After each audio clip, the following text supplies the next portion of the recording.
mucho calor, aproximadamente unos 35 grados. Íbamos en dirección hacia un traslado a buscar a un paciente a la posta central. Y en camino nos encontramos con un atropello de alta energía de un Transantiago, un microbús público, ¿cierto?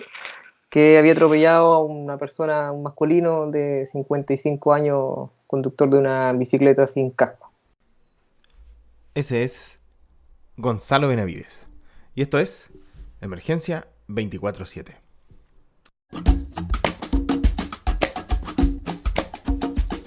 Muy bienvenidos nuevamente a este episodio de Emergencia 24/7.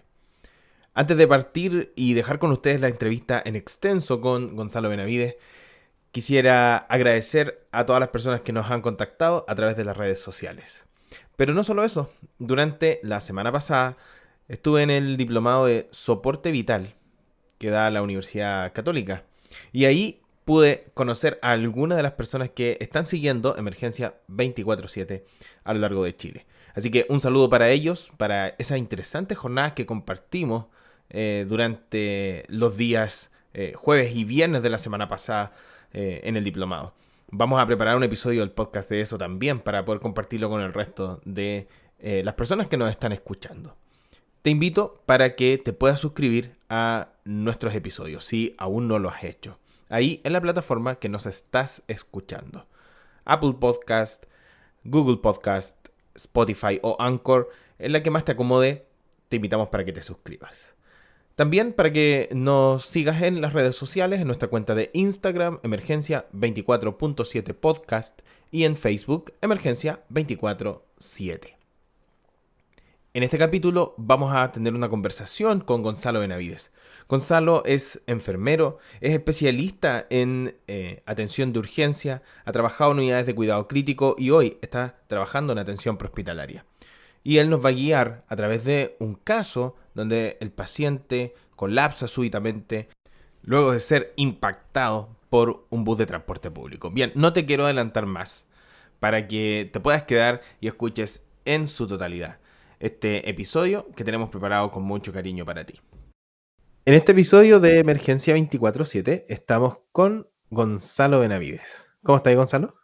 Hola David, un gusto de saludarte, poder compartir contigo en esta instancia, un poco a la distancia, ya que estoy en Concepción. Así que bueno, poder aportar dentro de lo que se pueda y poder tener una buena charla que sea productiva para todos los que nos escuchan. Así será, sin duda. Para quienes nos están escuchando, este podcast es generado en Chile, desde Santiago de Chile, pero en esta oportunidad estamos conversando con Gonzalo, que está en Concepción, una ciudad que está al sur de nuestro territorio. Gonzalo, para que te puedas presentar a las personas que no te conocen, a qué te dedicas, cuál es tu profesión y si nos puedes contar un poquito de tu experiencia clínica también. Bueno, de profesión soy enfermero universitario, egresé hace ya casi 9 años. Y durante estos casi 10 años me he dedicado eh, a la atención de pacientes críticos. Partí trabajando en una UCI de un hospital público, después me fui al privado, donde pude también trabajar en una urgencia, en el prehospitalario privado, y finalmente llegué a lo que me gusta, que siempre me apasionó desde que estaba en la universidad, que era atención prehospitalaria, donde me desempeño en estos momentos, ¿no? Específicamente en Talcahuano. Así que ha sido como mi desarrollo entre medios, harta UCI, harto paciente crítico, harta evacuación aeromédica también que pude desempeñar una linda experiencia trasladando pacientes por todo Chile. Eh, y eso, contento hasta ahora y agradecido de Dios de todas las oportunidades que he tenido para desarrollarme en mi ámbito profesional. Bien, excelente. Gonzalo también es instructor de ACLS, de la Sociedad Americana del Corazón, y también es instructor de PHTLS. Y por ese motivo estamos hoy día con Gonzalo, porque él tiene un caso clínico que vamos a conversar en esta oportunidad, y la idea es que podamos extraer aquellos aspectos centrales como metodología de aprendizaje en base a este caso que vamos a tener con Gonzalo. Así que si puedes, Gonzalo, y nos relatas la situación, así que para que nosotros nos podamos ir imaginando a qué escenario nos vamos a enfrentar, a ver a dónde nos vas a llevar. Bueno, los voy a llevar un poco al retorno al SAMU Metropolitano, donde yo también trabajé. Esta situación se dio aproximadamente el año 2015, por ahí por noviembre. Mucho calor, aproximadamente unos 35 grados. Íbamos en dirección hacia un traslado a buscar a un paciente a la posta central. Y en camino nos encontramos con un atropello de alta energía de un Transantiago, un microbús público, ¿cierto? Que había atropellado a una persona, un masculino de 55 años, conductor de una bicicleta sin casco. Así que fuimos en primera instancia los primeros respondedores, de hecho no alcanzó a llegar nadie porque fue casi que íbamos pasando y nos encontramos con este accidente. Y bueno, la evaluación inicial del paciente, un paciente que está inconsciente, ¿cierto? Atrapado casi debajo del microbús entre medio de su bicicleta, eh, ventilando con bastante dificultad al pulso radial muy débil, así que lo trajimos lo más rápido que pudimos, ¿cierto? Lo inmovilizamos y decidimos manejarlo dentro de nuestro móvil por el calor que abrumaba y pegaba directamente al paciente. Y en la evaluación, bueno, encontramos un paciente con un tórax inestable, un abdomen en tabla, pelvis estaba estable, fractura bilateral de tibias, y posterior a ello empezamos a hacer todas las acciones correspondientes para el manejo, ¿cierto?, de este paciente, y nos dimos cuenta que al instalarle el monitor, la frecuencia cardíaca estaba bajando mucho, hasta que de pronto, de la nada, este paciente cae en paro cardiorrespiratorio, que es más o menos el contexto de esta situación, ¿cierto?, y de lo que vamos a hablar, así que eso viene como como al pie de nuestro tema que vamos a conversar hoy. Bien compleja la escena, entonces, me imagino, verano, mucho calor y probablemente un evento que se puede repetir en varias ciudades, especialmente ciudades que tienen alta congestión y que tienen este nuevo vínculo que hay entre peatones, motociclistas, ciclistas, vehículos de transporte público, vehículos pesados, etcétera, y que hace que sea más complejo el desplazamiento y por ende mayor riesgo de accidentabilidad de las personas que se están desplazando de un punto a otro. Y por ende, el énfasis tal vez debemos ponerlo inicialmente en todas las estrategias que puedan ser de prevención. O sea, no podemos partir hablando de un evento traumático sin analizar o sin poner el énfasis nuevamente en todas las estrategias y las políticas preventivas para los eventos traumáticos. No hay nada más barato en términos de hablar de trauma que las estrategias de prevención. Y me gustaría que eso tal vez lo pudiéramos dejar establecido, pese a que vamos a hablar de un paro cardiorrespiratorio de origen traumático, pero dejar sentadas las bases que todos tenemos que ser agentes activos en la prevención de los eventos traumáticos. Bueno, comparto totalmente lo que tú dices, o sea, la idea, yo creo que todo agente prehospitalario nunca quisiera ir a atender un caso en estas circunstancias, pero finalmente estos casos ocurren por imprudencia, ocurren por la falta de medidas de prevención, ¿cierto? Tanto de los ciclistas o de no ir atento a la conducción en el caso de los vehículos motorizados. Pero en definitiva también tenemos que resaltar que sí ha ido disminuyendo un poco estas situaciones. La gente como que ha hecho un poco más de conciencia, ¿cierto?, en el uso del casco, ha tenido un poco más de educación vial, y también creo que algunas campañas han sido asertivas en el hecho de poder disminuir un poco estas casuísticas. Así que las medidas de prevención han sido, creo que han ido en buena dirección con respecto a eso. Y creo que, bueno, nosotros mismos que también trabajamos en esto, hemos visto reflejado en eso. Eso no quiere decir que estas situaciones no ocurran, lo que también nos lleva a estar preparados y bien entrenados para atender este tipo de pacientes en estas circunstancias. De acuerdo a la escena que tú nos acabas de describir, ¿qué elementos identificarías tú como para poder tener una idea de la cinemática del evento traumático? La cinemática siempre va a ser determinante para poder establecer cuáles podrían ser lesiones potenciales que va a tener la persona, y es importante que los primeros respondedores puedan identificar algunos elementos, no hacer una investigación exhaustiva de la escena, pero sí identificar cuáles son los elementos que nos pueden hacer asumir como cuál fue el intercambio energético o a qué energía se vio sometido en definitiva la persona del evento traumático. Bueno, la cinemática del trauma, si se los pueden imaginar un poco, imagínense que este señor atraviesa a mitad de la calle, en una calle de solamente dos vías, de doble tránsito, y aparentemente no se percata que viene pasando un microbús y el microbús lo impacta de lleno por su parte lateral, ¿cierto? Y lo desplaza más o menos entre 15 a 20 metros, y como era un bus plano en su parte frontal, prácticamente el paciente quedó adosado a la estructura del microbús, hasta que el chofer frenó, ¿cierto? Y salió expulsado hacia adelante por la continuidad de la energía cinética el paciente. Claro, entonces en eso tenemos uno que es la diferencia de masa entre el microbús y el ciclista, pero también la velocidad a la que ambos se desplazan. Y sin duda, elementos que nos podrían servir para poder evidenciar la magnitud de la energía, la deformidad de la carrocería, la deformidad de la bicicleta, las lesiones propiamente tal que pueda presentar el paciente, deformidad del casco, si es que la utilizaba o no, que nuevamente son elementos que uno como primer respondedor tiene que estar dispuesto a analizar, porque la cinemática del trauma nos va a ayudar también a construir nuestro índice de sospecha. O sea, mientras más energía involucrada hubo en el evento traumático, nosotros tenemos que esperar cierto tipo de lesiones. Claro, o sea, para nosotros que somos prestadores prehospitalarios es algo fundamental. De hecho, nosotros cuando andamos con alumnos que pasan por nuestra unidad, una de las cosas fundamentales que le pedimos siempre es que se fijen en cómo se transformó la energía, ¿cierto?, del accidente, ¿cierto?, en caso de que sea un atropello, una colisión o un choque, cómo se produjo la deformación, como dices tú, en la bicicleta, en el microbús, en el parabrisas, en qué posición cayó el paciente, cómo quedó, a qué distancia está más o menos frenado. Todas esas cosas nos dan, como dices tú, información rica en poder elevar índice de sospecha ante alteraciones fisiológicas, ¿cierto?, y traumáticas de importancia.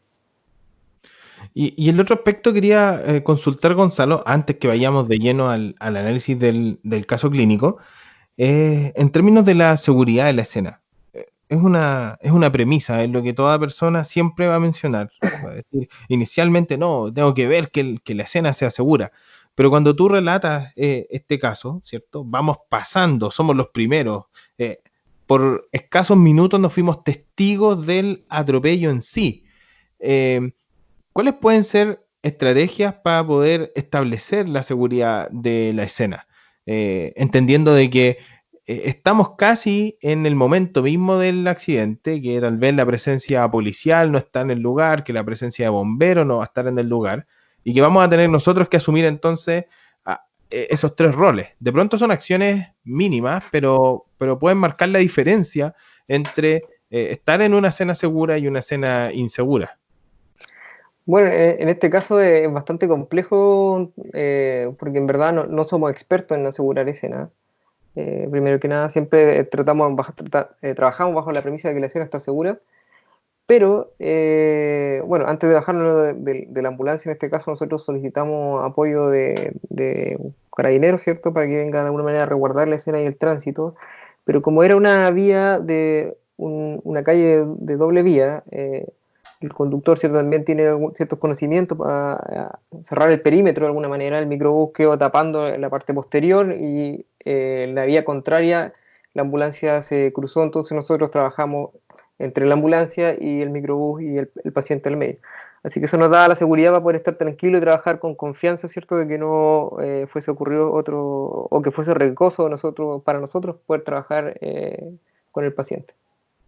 Claro, y ahí la importancia entonces de la comunicación del equipo, el nivel de entrenamiento también que tienen que tener los conductores de vehículos de emergencia, de primera respuesta, de lograr establecer, a veces con el mismo móvil, estrategias muy básicas como bloquear calle, habilitar ciertas calles y también estar en la posición ideal para la evacuación.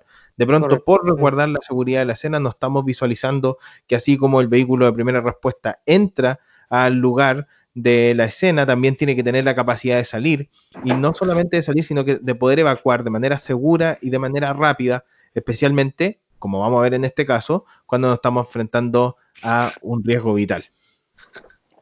Correcto, sí. Eso es importante. Por lo menos nuestros conductores se han ido capacitando con el tiempo para ser un personaje o un personal de gran ayuda, en verdad, para nosotros y de apoyo también en el lugar al momento de tener que atender al paciente. Pero ellos son en verdad los que llevan la mano al volante, ¿cierto? Lo que nosotros también les confiamos en nuestras vidas cuando vamos en la cabina sanitaria. Así que ellos cumplen un rol fundamental en nuestra labor día a día, en verdad. Y un gran saludo para todos los conductores que también nos escuchan y que siempre están dispuestos a aprender. Claro, y además, contextualizando de que generalmente nosotros nos bajamos con una visión muy de paciente, muy de túnel, en definitiva. Hay elementos de la escena que nosotros no logramos percibir, elementos visuales, auditivos, a veces de olfato, que por tener la visión puesta en la víctima, podemos pasar por alto, y por eso es importante tener una persona como nuestros conductores que son especialistas en poder detectar elementos que puedan hacer que la escena se vuelva susceptible o que se vuelva insegura. Bien, hasta ahora entonces hemos descrito el evento traumático, hablamos sobre la importancia de las estrategias de prevención, luego qué elementos de la escena podemos recopilar nosotros como cinemática del trauma, y hemos establecido algunas premisas de cómo poder trabajar en escenas seguras. Vamos ahora entonces al paciente. Nos hablaste de un paciente que tenía trauma torácico severo, inconsciente, con un trabajo ventilatorio muy deteriorado, y en esa primera evaluación el paciente colapsa súbitamente. Claro, o sea, repasándolo de manera un poco más estructurada, ¿cierto? No se evidencia ninguna hemorragia sanguinante importante o evidente de que pudiese complicar la situación, así que en nuestra norma actual la X estaría resuelta. Posterior a ello, la evaluación de la vía aérea, el paciente tenía su vía aérea despejada, pero aún así en la parte de la BR necesitaba asistencia ventilatoria, por tanto lo empezamos a asistir mientras no, obviamente habíamos palpado el pulso radial que ya estaba muy débil. Y a la ocultación ya no se escuchaba murmullo pulmonar bilateral. Así que mientras tratábamos de encontrar las cosas para empezar a manejar el paciente, ¿cierto? El paciente monitorizado, el paciente cae en paro cardiorrespiratorio. Y lo interesante de esto es que evidentemente sospechamos de un neumotórax hipertensivo. Lo descomprimimos bilateral y con el monitor a la vista vimos prácticamente la magia, ¿cierto? Que se produce al producirse la reexpansión del tórax y permitir que el paciente pueda volver a ventilar, su corazón se pueda volver a dilatar, ¿cierto? Y a contraer de manera efectiva, generando un gasto cardíaco adecuado, liberando esa presión que genera el neumotórax al corazón, esa presión mecánica, ¿cierto? Que impide que tengamos un buen gasto cardíaco, que haya capacidad eyectiva del corazón. Así que fue prácticamente un arte de magia y con eso ya resolvimos casi todos los problemas porque más abajo simplemente eran fracturas con sangramiento autolimitado, ¿cierto? Les comentaba antes de la fractura bilateral de tibia. Así que se movilizó y se trasladó, estábamos aproximadamente unos 5 o 7 minutos de la posta central. Así que fue el lugar de derivación y finalmente llegamos con este paciente dentro de su gravedad estable, ¿cierto? Ya había sido estabilizado y lo entregamos al personal médico de la posta central. Así que fue bastante positivo en verdad el manejo. Posterior a ello, por su grado inconsciencia hubo que manejar la vía aérea, ¿cierto? Y bueno, con la salvedad de que ya el paciente estaba con la toracocentesis bilateral realizada. Así que eso fue más o menos en sí un bien resumido el manejo del paciente. Bien, Gonzalo, y si pudiéramos tal vez desglosar el manejo del paciente, nuestro objetivo como del podcast en ningún momento es establecer un juicio si es que las acciones realizadas fueron las adecuadas o no. Sin embargo, establecer una ruta de aprendizaje. En términos generales, los paros cardiorrespiratorios de origen traumático están asociados a lesiones que comprometen sistemas muy importantes, sistema nervioso central, lesiones tóraco-abdominales que por algún motivo producen exsanguinación y luego hablamos de entidades específicas, neumotórax, taponamiento cardíaco, disrupción o disección de grandes vasos, hemorragias internas, que básicamente son las que van a llevar al paciente a colapsar súbitamente. Entonces, si pudiéramos desglosar un poco más en este caso, lo de el neumotórax hipertensivo. ¿Cuáles son signos y síntomas que nosotros deberíamos buscar en los pacientes? ¿Qué elementos nos tienen que llevar a pensar de que ese enfermo va a necesitar una descompresión con aguja? Bueno, los signos son clásicos, ¿cierto? Tenemos la triada clásica, ¿cierto? De sospecha del neumotórax hipertensivo. Entre ellos tenemos la abolición del murmullo pulmonar de uno de los hemicampos pulmonares, ¿cierto? Por la alteración, ¿cierto? Ipsilateral del desvío, ¿cierto? Del mediastino hacia uno de los lados, que finalmente termina comprimiendo uno de los pulmones y el corazón. La hipotensión, que es uno de los signos más clásicos, y también tendríamos la distensión de las venas yugulares, que prácticamente es tardía. Generalmente cuando el neumotórax se desarrolla de manera muy rápida, claro, no alcanzamos prácticamente ni siquiera a revisar estos signos y ya tenemos de alguna manera un paciente que está en un paro cardiorrespiratorio de origen traumático. Claro, lo interesante de aquello es que el neumotórax, tal vez hipertensivo, para poder resumirlo, nos mata de dos formas. Primero, tiene un componente que colapsa completamente el circuito cardiovascular, con desplazamiento de mediastino, compromiso del volumen sistólico, compresión de grandes vasos, principalmente cava y aorta, pero también tiene un componente hipóxico. Hay una gran alteración, ventilación, perfusión. Por lo tanto, tanto la oxigenación como la eliminación son incompatibles. Y eso es lo que lo hace tan mortal, esta combinación de eventos. A veces uno sucede de manera primaria que el otro. Sin embargo, es la combinación de ambos, esta mezcla de shock obstructivo, pero además de este componente hipóxico, hace de que sea un ente que compromete la vida del paciente. Y por eso que el neumotórax está dentro de las causas reversibles del paro cardiorrespiratorio, pero además es por lo mismo que los sistemas de evaluación primaria del paciente en trauma, tanto ATLS como PHTLS, y también algunos programas europeos, incluyen la descompresión con aguja dentro de la evaluación primaria.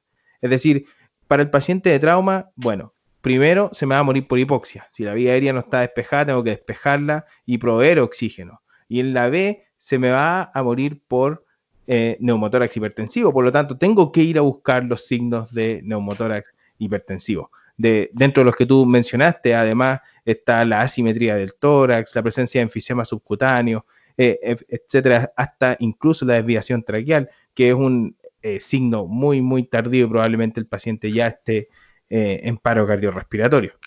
Y para ello, lo que tenemos que hacer es la descompresión con aguja. Tal vez si fuéramos un poco hacia la técnica de la descompresión con aguja.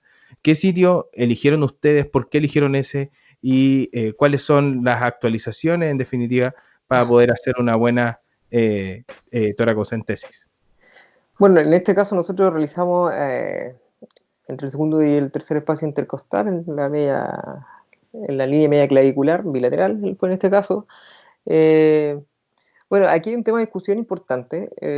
La guía actual, a partir del 2018, en el caso de la TLS, y después su última actualización, recomienda la descompresión con aguja entre el cuarto y quinto espacio intercostal, ¿cierto? En la línea media axilar anterior, con una tasa de efectividad bastante mayor a la que nos da entre el segundo y tercer espacio intercostal.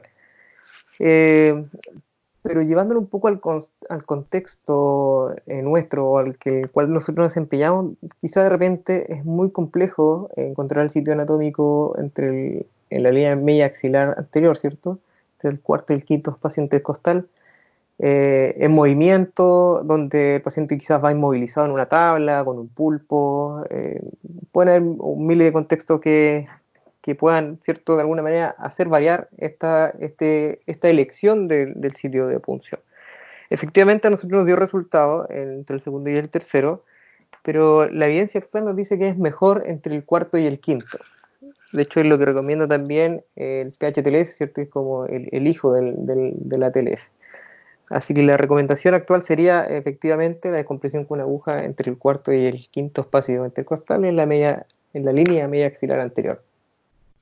Claro, hay un estudio muy interesante que hicieron con varios pacientes con trauma torácico que tenían neumotórax, donde hicieron mediciones. Estas mediciones las hicieron en escáner y algunas con ultrasonografía para poder determinar la distancia real desde la piel a la pleura. Y en términos generales, en estos pacientes esa distancia es mayor a 4.5 centímetros, entre 4.5 centímetros a 5 centímetros. Por lo que a veces los trocar que nosotros ocupamos para hacer descompresión torácica, especialmente en el segundo espacio intercostal, no siempre van a llegar a la cavidad pleural. Y por eso que es necesario contar con los aditamentos especiales para hacer la descompresión con aguja en ese sector, pero además es por el mismo motivo que se logró establecer que existen otros sitios que pueden ser más efectivos al momento de lograr la descompresión con aguja.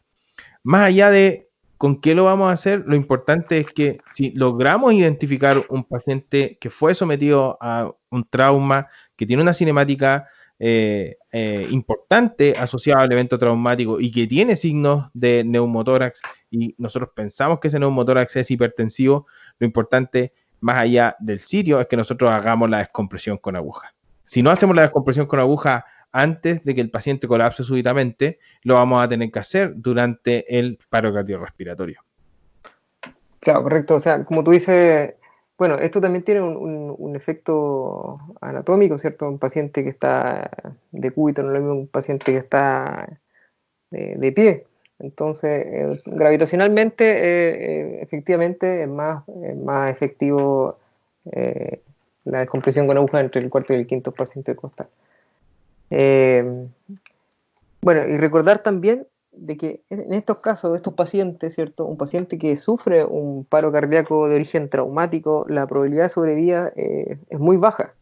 Bien, y ahí quizás podríamos hablar un poco y diferenciar, ¿cierto?, sobre los pacientes que tienen un trauma penetrante, ¿cierto?, o un trauma de origen contuso. Claro, la verdad que la sobrevida al paro cardiorrespiratorio en términos generales es baja, pero cuando lo asociamos a un evento traumático, da la sensación que en algunos lugares cae un poco más, porque inevitablemente la resolución va a caer en resoluciones que son intersistémicas, es decir, no va a depender solo de la atención prehospitalaria ni solo del servicio de urgencia. Es un paciente que requiere un abanico completo de posibilidades que va a incluir pabellón, imágenes, hemoderivados, cuidado intensivo, un viaje largo el que va a resolver el paciente con una serie de inconvenientes a lo largo de esto. Y hay diferencias para los traumas que son de origen contuso, como también de los traumas de origen penetrante.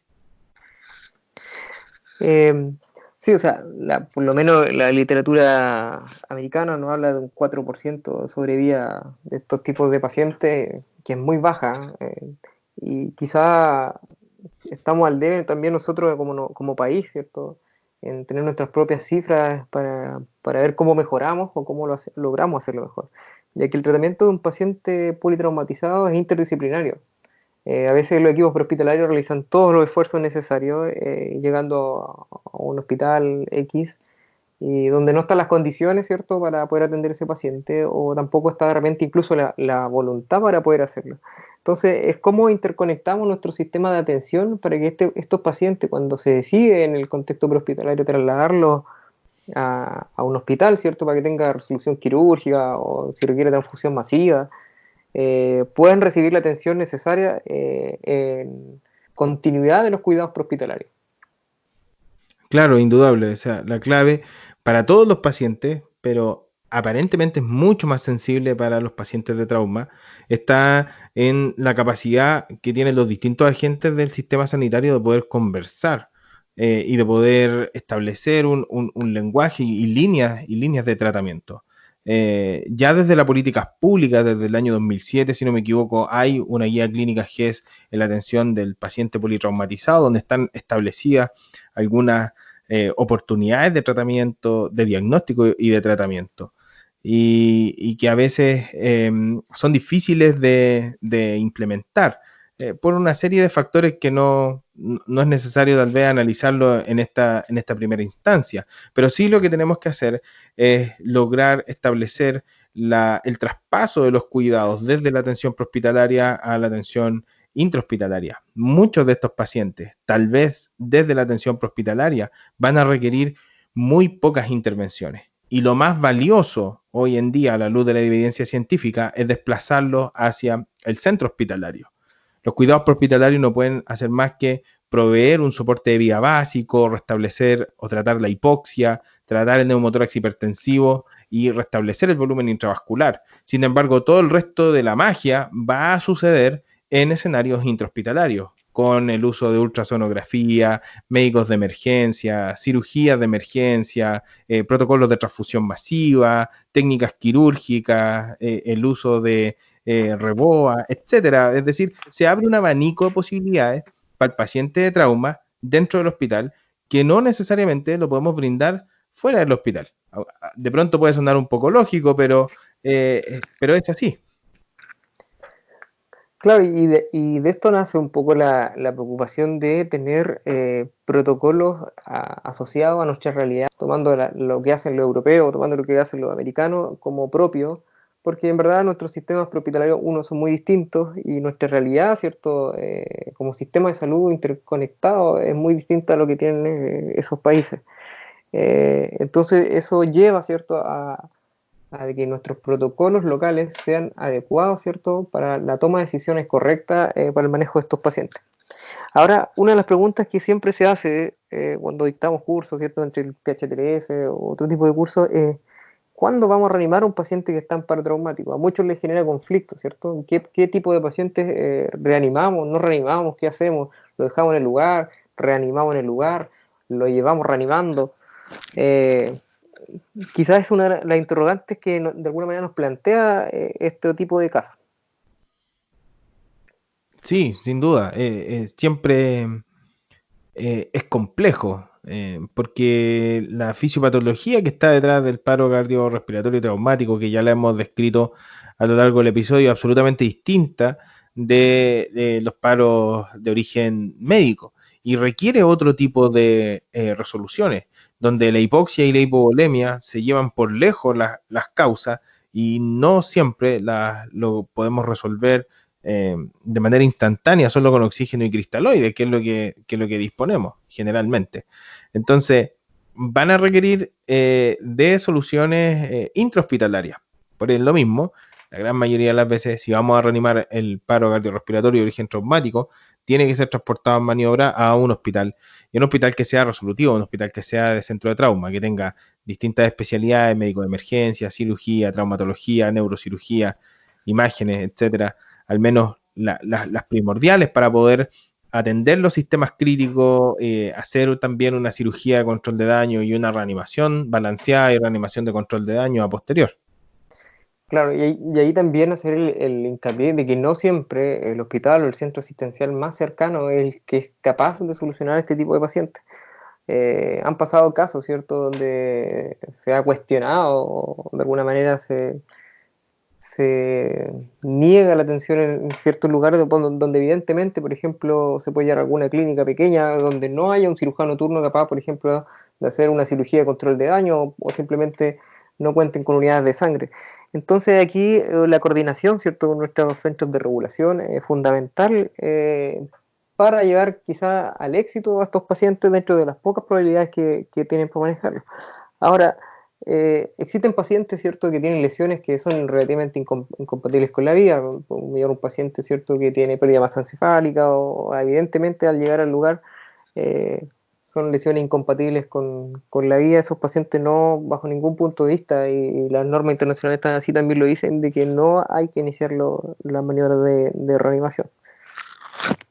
Claro, y eso asume también a lo complejo que es a veces para los equipos de intervención lograr de pronto con escasa información, detener los esfuerzos de resucitación.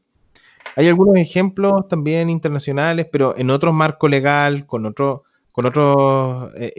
interconexión del sistema sanitario, donde alguno de esos pacientes eventualmente podría ser trasladado con criterio de potencial donante. Sin embargo, esa no es nuestra realidad en Chile y se necesita establecer una serie de criterios y de interacción del sistema sanitario y también médico-legal para poder establecer ese tipo de prioridades. Entonces, al momento de trasladar o no trasladar al paciente, nos quedamos con cuál es la causa del paro, qué es lo que le podemos solucionar en el intrahospitalario y también cuándo detectar lesiones incompatibles con la vida y definitivamente terminar los esfuerzos de resucitación. Claro, y eso de alguna manera también nos lleva a recordar lo complejo que es de la decisión de decidir trasladar o no trasladar a un paciente, ¿cierto? Y eso es fundamental durante la evaluación de la cinemática del trauma y también durante nuestra evaluación primaria, que también tenemos que hacerle a estos pacientes para determinar las posibles lesiones y determinar qué vamos a hacer en el momento. Y como tú también bien lo decías, la pregunta quizás también es cómo lo hacemos. Y cómo lo hacemos, yo creo que muchos cometimos el error en algún momento de reanimar a estos pacientes como si fueran un paciente de origen de un paro médico, siguiendo la receta de la CLS, ¿cierto?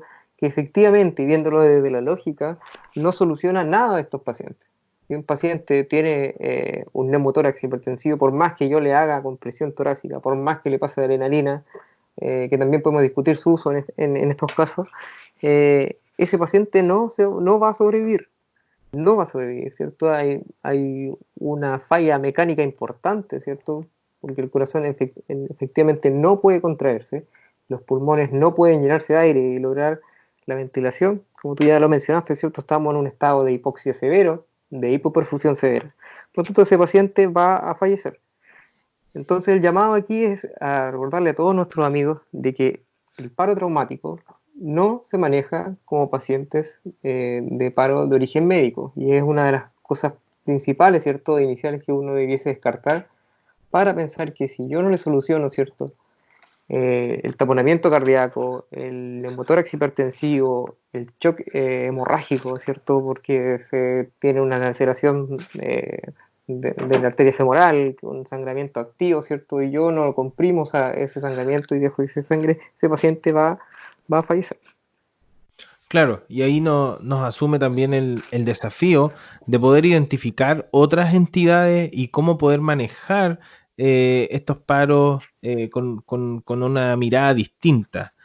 Aquí es donde empezamos a hablar de actividad eléctrica sin pulso o pseudoactividad eléctrica sin pulso, es donde empezamos a hablar de técnicas quirúrgicas dentro de la reanimación, como ya mencionamos, de protocolos de transfusión masiva, el rol cada vez más importante que tiene el uso de la ultrasonografía como primer abordaje para poder no solamente hacer una evaluación del ECOFAST, sino que también nos ayuda para poder establecer diagnósticos importantes y de incluso de reanimación contra meta para poder sacar el mejor outcome del paciente. En relación a lo que tú mencionabas del uso de la adrenalina, hay un estudio bastante bueno, muy interesante, que habla sobre el uso de la adrenalina en el paro cardiorrespiratorio de origen traumático. Y como ya se ha mencionado o como probablemente ya está establecido, no hay ninguna buena asociación ahí.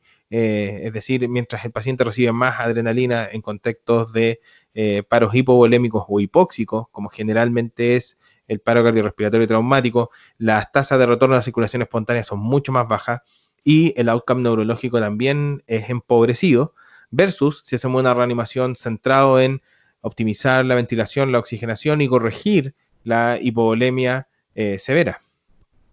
Claro, el estudio que tú comentas, ¿cierto? Si no mal recuerdo, fue un estudio hecho en Japón, eh, con el uso de la adrenalina en este tipo de pacientes que usaron una gran cantidad de muestras, alrededor de 1.100 pacientes, donde llegaron a la conclusión de que efectivamente la adrenalina a estos pacientes no los ayuda y efectivamente tampoco logran sobrevivir. Entonces, aparte de la discusión, ¿cierto?, usarla o no usarla, tenemos que entender que la evidencia también nos invita a ver que efectivamente esto es más nocivo que lo que pues, estamos ayudando al paciente con administrarle adrenalina en estos casos, que en verdad, como mencionábamos en algún momento, no era la solución. Entonces, lo que nos lleva de alguna manera a de que nuestra valoración, independiente de la condición que esté el paciente, tiene que ser una valoración adecuada, acorde a la situación. ¿Sí? No quizás llegar y mirar y decir, el paciente aparentemente se ve un poco feo a la situación, así que no vamos a reanimar. Y simple. Hay que igual valorar a nuestros pacientes, obviamente dentro de las posibilidades que la situación y la escena nos permitan. Claro, y ahí me quedo con dos ideas que siento que son muy potentes y que es importante ir consolidando. La primera, nuevamente el énfasis está, por básico que suene, en el nivel de entrenamiento que cada persona va desarrollando a lo largo de su vida profesional, ya sea en ambientes extrahospitalarios o intrahospitalarios. Es decir, tenemos que hacer esfuerzos para poder estar bien entrenados. En la medida que nuestro entrenamiento sea óptimo, nuestras evaluaciones primarias van a ser mucho más rápidas, van a ser más acuciosas, van a ser también más asertivas, y eso nos va a dar seguridad no solamente a nosotros, sino que también le da seguridad a nuestro paciente. Ese es el primer punto. O sea, el entrenamiento de los equipos de atención multidisciplinario es, desde mi punto de vista, la variable más determinante. Puede ser muy obvio, pero es la variable más determinante para el éxito de la atención de un paciente donde sea que esto ocurra. O sea, mientras más entrenados estemos, mejor. Esa es la primera premisa. Y la segunda es que los protocolos de reanimación son grandes guías de evidencia científica. Es decir, aquí está lo que está demostrado, clase 1, clase 2, declaración de expertos, esto la verdad que no lo haga, etc. Sin embargo, son elementos que nosotros tenemos que personalizar. Entonces, el uso de la adrenalina es deleterio en el paro cardiorrespiratorio traumático. Lo que hay que hacer entonces es revisar nuestra incidencia de casos, establecer cuál va a ser nuestro protocolo de reanimación específico de la institución. No es simplemente demonizar el uso de una técnica o de un medicamento, porque sí, de pronto va a haber algún paciente que va a necesitarlo. Pero lo importante es que nosotros podamos hacer los protocolos de reanimación, podamos ir personalizándolos a la institución y al perfil de paciente que nosotros tenemos. Correcto. Es como el llamado que realicé adelante de que nuestros protocolos tienen que ser asociados, ¿cierto?, a la casuística de los tipos de pacientes que vemos, a nuestra realidad local, que en verdad varía. Chile es un país muy centralizado todavía. Solamente Santiago tiene un hospital de urgencias propiamente tal. En regiones existen los hospitales regionales, hospitales de baja complejidad. Lo cual no lleva a que la realidad sea muy distinta, ¿cierto?, en las regiones. Por tanto, la instauración de protocolos locales es de suma importancia y también es de suma urgencia llevarlo a cabo para que este tipo de manejo sea adecuado. Y lo otro que tampoco debemos olvidar en relación a esto es de que aquí se están usando recursos públicos, ¿cierto? Estamos exponiendo al personal también posiblemente a alguna contaminación, por ejemplo, con fluidos de alto riesgo, a subirse a un móvil a alta velocidad, ¿cierto? Por las calles, a sufrir algún accidente, por tanto, no es, como dirían por ahí, es pescar y llevar. Si voy a llegar a un lugar donde tampoco le pueden ofrecer nada a nuestro paciente. Es como la invitación a recordar que no solamente es eso, sino que también está el personal que también se expone de alguna manera a ciertas situaciones, como los accidentes de tránsito, alguna corte, ¿cierto?, a sufrir alguna lesión durante el traslado o el manejo de estos pacientes. Claro, indudable. El traslado de cualquier tipo de paciente, desde un punto a otro, siempre asume riesgos, tanto los riesgos del tránsito, las condiciones de la ruta, etcétera.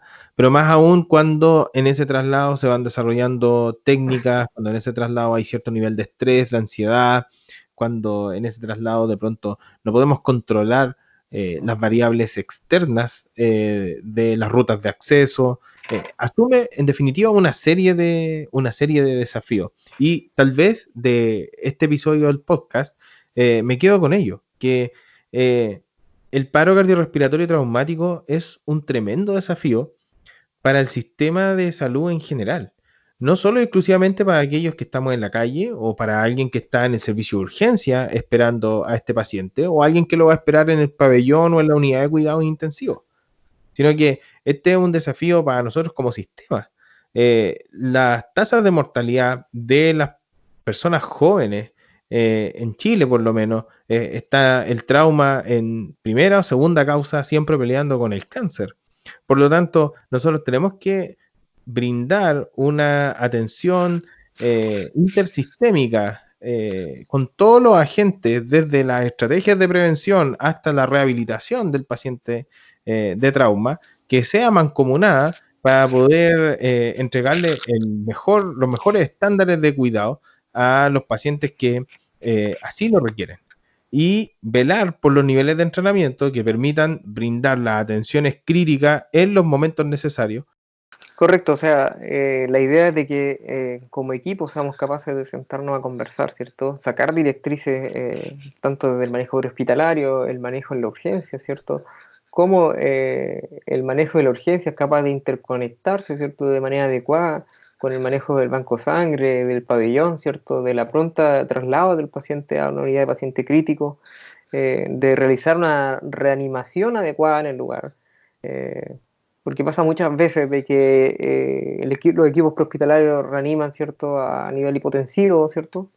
Y llegan y por desconocimiento, por falta de capacitación, el paciente hipervolemizado, ¿cierto? No se le pasa sangre, sabiendo de que la solución isotónica, más que aportar a la volemia o tratar de alguna manera darnos un chance de tiempo para mantener la volemia al límite, se le olvida que en realidad lo que necesitamos son sangre, ¿cierto? Sangre con factor de coagulación, con plaquetas. O sea, lo que necesitamos es algo que pueda transportar oxígeno y nutrientes para que disminuya los niveles hipóxicos, ¿cierto? Y también, si en caso de que esto pues fuera algo hemorrágico, también a ayudar a cohibir la hemorragia de manera interna.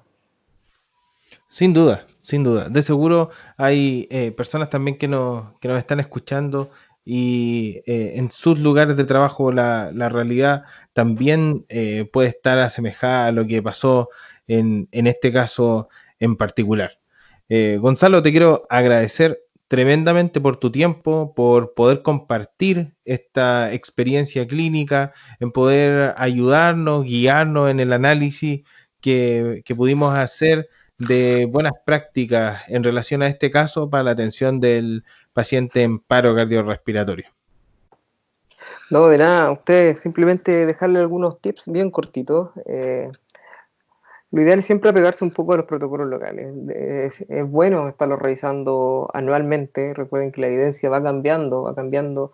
Las ciencias médicas no son exactas, ¿cierto? Son dinámicas. Por tanto, lo que creíamos que hacíamos bien hoy, probablemente mañana o el año siguiente, nos va a decir que no era tan bueno para el paciente y que existe otra mejor forma. Por tanto, eso nos lleva a tener que estar capacitados, a tener que estar leyendo, a tener que estar estudiando, ¿cierto? A tener que estar incentivando a mejorar nuestros protocolos. Eh, Generalmente hablamos también de que hay un tiempo, siempre una de las preguntas que como para dejarle finalmente a nuestros auditores, ¿cuánto es el tiempo que se reanima? ¿Qué es lo que podemos hacer? Generalmente se establecen dentro de los protocolos locales, se invita a respetarlo. Eh, en este caso, el ATLS invita a ojalá no extender la reanimación por más de 15 minutos a nuestros pacientes. Si ustedes ven alguna vez un paciente con un paro cardiorrespiratorio de origen traumático contuso o penetrante, esos pacientes no se van a reanimar si cuando ustedes llegan están apneicos, no tienen pulso, le conectan el monitor y están asistólicos, o sea, hay cero actividad eléctrica. A esos pacientes no le podemos brindar nada. Así que no hay que, de alguna manera, gastar o desgastarse con esfuerzos para poder, de alguna manera, revertir lo que ya es prácticamente imposible. Así que la invitación es que se sigan preparando, agradecerle a David que ha creado esta instancia, ¿cierto?, para poder escuchar. También soy un seguidor de David en su podcast, donde también he aprendido algunas cosas. Nunca dejamos de aprender, así que eso, espero que esta experiencia le haya servido, este análisis le haya servido y bueno, puede estar quizás en alguna otra oportunidad compartiendo algún otro tema y analizando con David, un gran amigo en Santiago. Así que un fuerte abrazo. Espero poder conversarles prontamente algún otro tema interesante. Gracias, Gonzalo. A ti las puertas de Emergencia 24/7 van a estar abiertas completamente. Si es que hay alguien que se quiera poner en contacto contigo, ¿cómo lo puede hacer?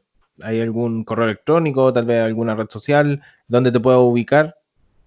Sí, pueden encontrarme en mi correo. Mi correo es eur.gbenavides@gmail.com. Ahí no soy experto en todo, pero dentro de lo que pueda ayudarles, quizás ahí también pueda agregarlo ahí al comentario del podcast más abajo.